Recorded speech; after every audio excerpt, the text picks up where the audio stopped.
We've just been each other's best friends for the last 19 years. Through so much hardship,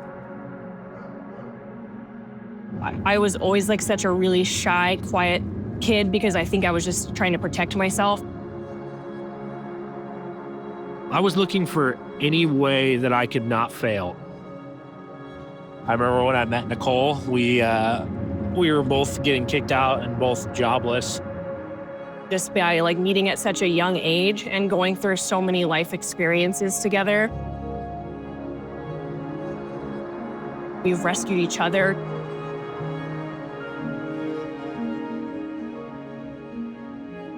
When I was about 11 or 12 years old, my mom moved away. At that point, we moved into a motel, and because my dad didn't have the money to find a different place. I never went hungry. I always had a roof over my head, but living in a motel was very traumatic for me.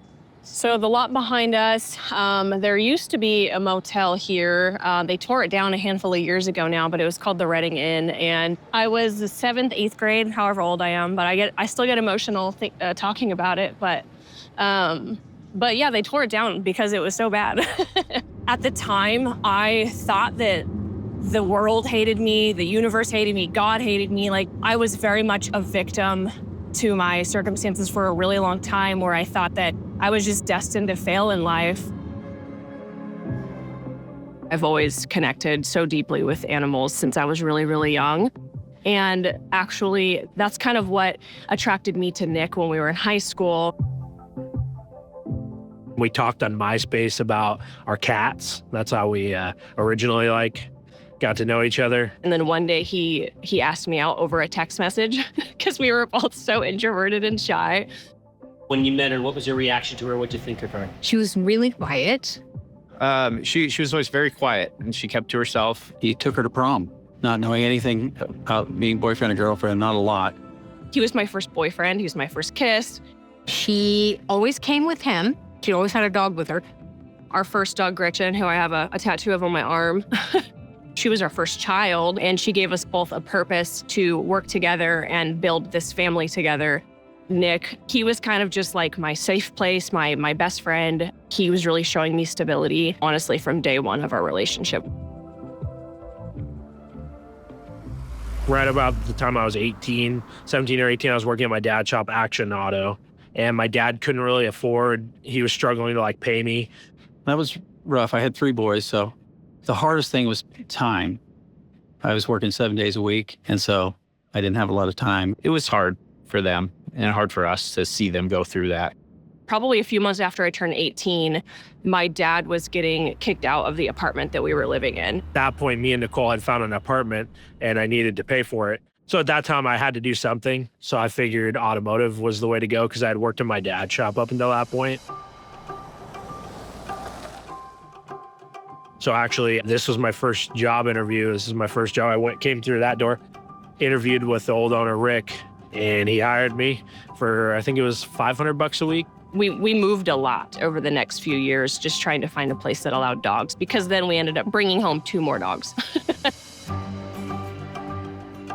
At that point, I was 20 years old, I think.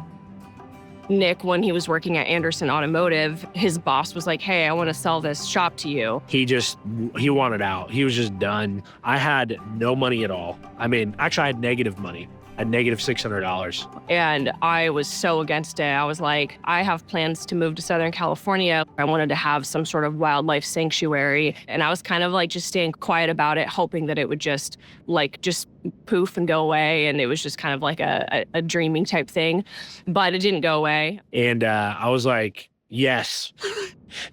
And he sold it to me. Yeah. But I had no idea how to price anything. I had no idea how business works.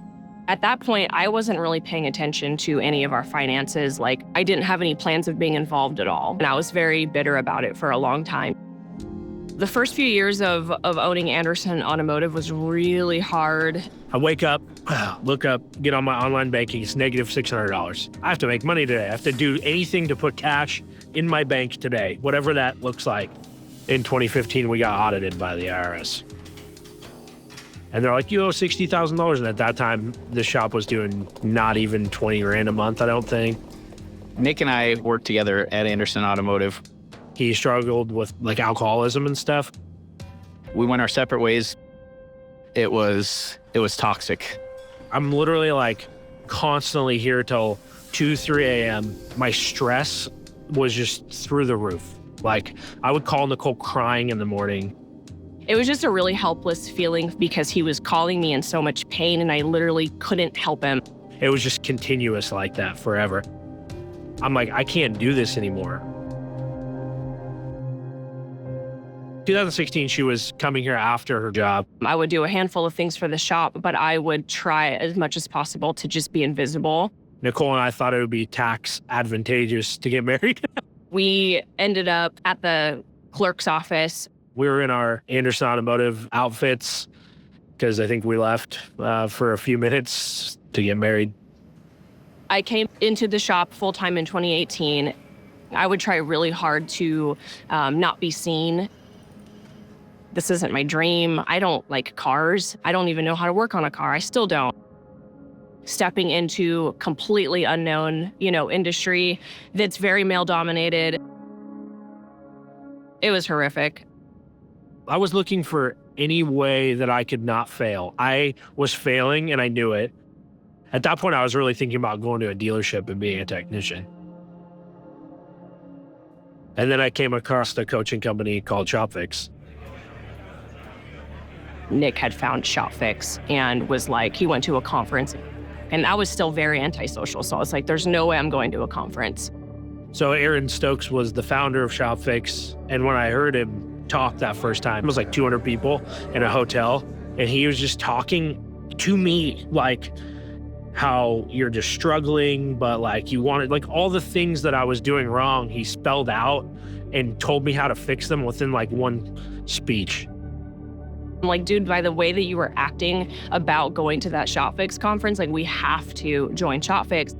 I remember like it was yesterday when we set up our first coaching call with Ashley. I was just like, oh, female, that's weird, whatever. I was envisioning like an 80-year-old woman, just chain smoking cigarettes. She's like early 30s, she's young. I was like, what the hell? Like my brain was just trying to figure out what was happening. Basically everything changed once I just witnessed Ashley's existence. I am Ashley Civitello. I am one of the founding members of ShopFix, so I was one of the first 20 people that joined. I think more on like a personal level, there was a lot of more self-worth issues. Nick with this just like, I'm just a mechanic, I'm nothing special. Nicole, being this woman, I'm just supposed to be behind the scenes. I'm not supposed to really run anything. It's like embarrassing to say, but I didn't think that women could do stuff like this. This is Nick's business. I was like, oh, no. This is y'all's business. You are just as much an owner as Nick is an owner. You've committed your entire life to this. I'm not really a religious person, but everything happens for a reason. I do believe that. And there's a reason that Ashley was our coach because she like changed our life. Really sparked something in me to want to dive deep into my own personal self, my confidence, my leadership abilities. Seeing her go through the changes that she went through, she had an idea of who she wanted to be, and she went after it. It inspired me to do the same. I'm gonna get emotional. Jesus Christ. When I first started, it was primarily Nick. They split up their responsibilities. Nick knew the car side of things. Nicole was always our people person. We leaned on her strengths. She came in here and she was keeping everybody focused. That's when I seen us start to take off. As soon as Nicole got involved in the shop, we started to grow.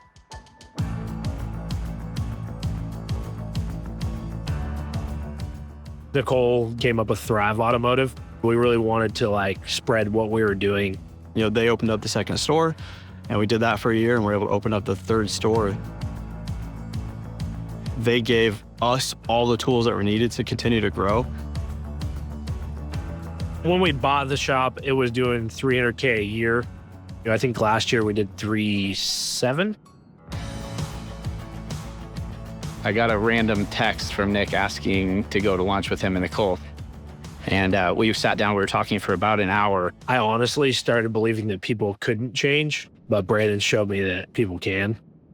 Coming to work here changed my life, but maybe saved it. Thinking about doing that for more people, it just makes me want to run through a brick wall, you know. It's what we do. Owning auto repair shops can be really, really, really hard. There has to be a greater, it's not just to make money fixing cars. I kind of got disconnected from my dream of having my own animal sanctuary and like didn't think that I was really passionate about it anymore. Mid 2020, I started like losing vision in my left eye. Went to a multitude of doctors and ended up getting diagnosed with a racquetball-sized brain tumor behind my eyes. My whole body went numb. I thought in that moment I was going to lose my best friend and my soulmate. They told us that it was benign, which we were super grateful for. And I like basically got this second chance. And then I just thought like, again, like tomorrow's not promised. I don't want to wait until I'm in so much pain to like take action. I want to just do it, right? For some reason, this sparked the fact of like, fuck it, let's do it.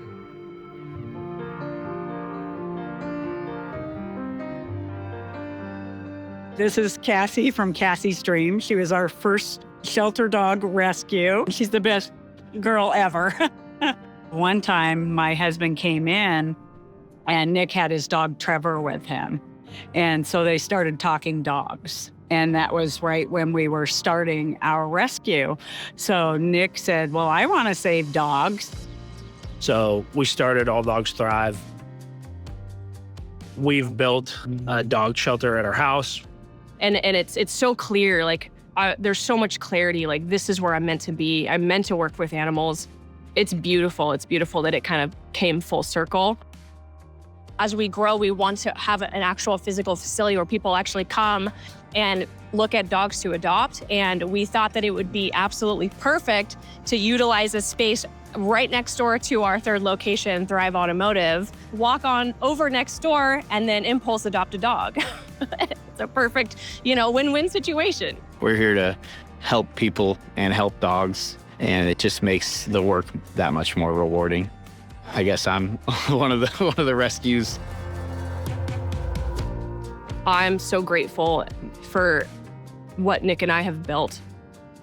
He had so much patience and so much grace, and he really got me through. We were just young and we grew up with each other.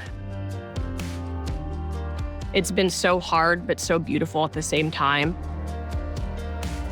The meaning of life is to find your gift. What's your gift? I don't have many. Nicole.